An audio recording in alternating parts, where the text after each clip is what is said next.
Hi everyone. So in this video, I'm going to show you how to solve absolute value equation that have no solutions.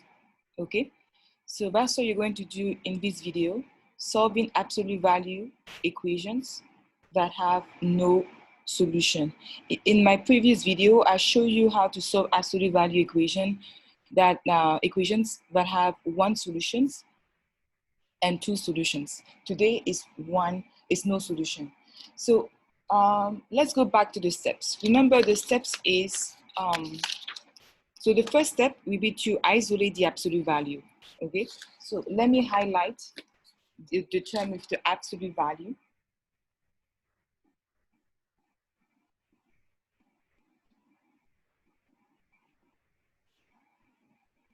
Okay, so the term with the absolute value, as you can tell here, is already isolated.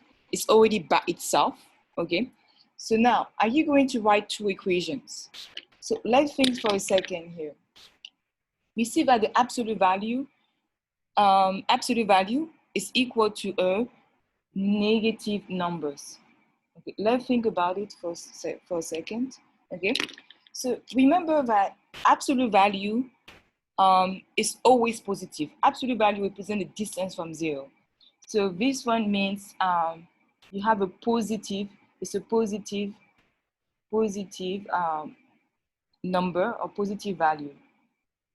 Okay, so now can a positive value equal a negative? This one is a negative value.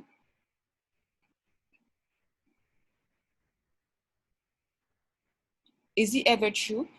No, it's never true. Positive value can never be equal to a negative value. So you see here, so it's never true. So in this case, we say that the equation has no solution. So you just write no solution. Okay. Because remember, the absolute value is always going to be positive. Okay, no matter what, because it's a distance, and the distance from zero is always positive. And a positive value can never be equal to a negative value. That's why in this case, we say you have no solutions, okay? So what I want you to see here, after you isolate the absolute value, and you see that it's equal to a negative number, okay, that's when you know that there's no solutions. If it was equal to just a number zero here, after you isolate the absolute value, equal zero, so you have only one solutions. And one is a number here. When a number here is greater than zero, let's say 1, 1/2, 2, 3, 4, 5, 10, 20, 3/4. Then you have two solutions. Okay. So let's practice one more example. Let me draw a line.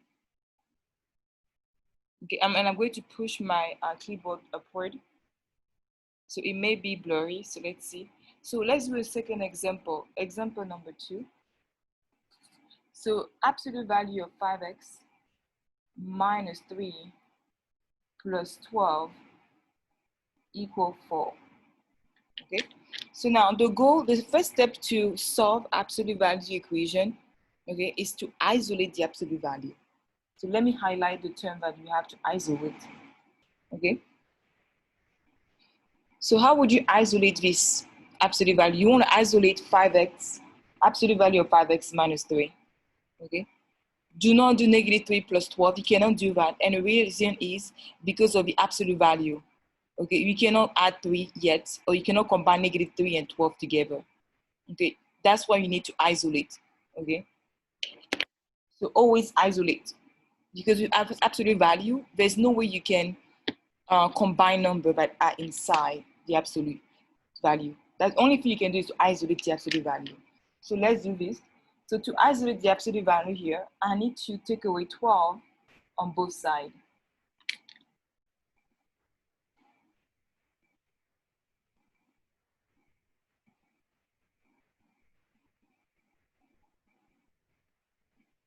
So now you can see here that the absolute value is by itself, has been isolated. But what do we notice here? The absolute value is equal to after you isolate the absolute value, is equal to a negative number. So what can you tell? What can you say about this absolute value equation? Okay, so we can say that this equation has no solution.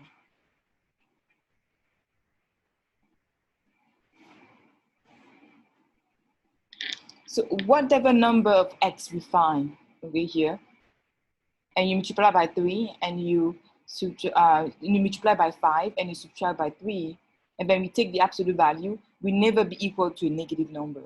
Because remember, the distance is always positive, okay? So I hope it helps you now understand better how to solve absolute value equation with no solutions, okay? So thank you for listening to me. Have a wonderful day and see you in the next video. So in the next video, you're going to do a couple more examples. So different example of solving absolute value equation. Since now we are familiar with equation that have 2 solutions, 1 solution, no solutions. Okay, thank you. Bye-bye.